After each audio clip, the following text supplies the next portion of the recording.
खेत में साग तोड़ने गई एक किशोरी की करंट लगने से मौत।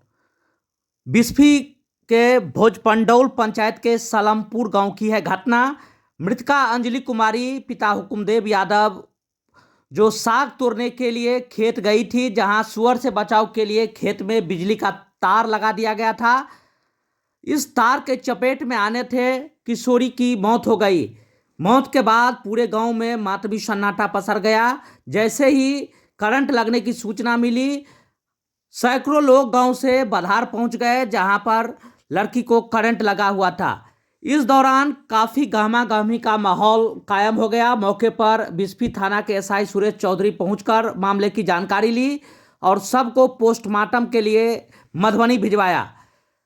स्थानीय लोगों का कहना है कि जिस खेत में बिजली करंट की घटना घटी है वह खेत सूर्य नारायण यादव का है, जिन्होंने सुअर से बचाव के लिए वहां बिजली का करंट प्रभावित किया था ताकि सुअर उनके फसल को नुकसान न कर सके।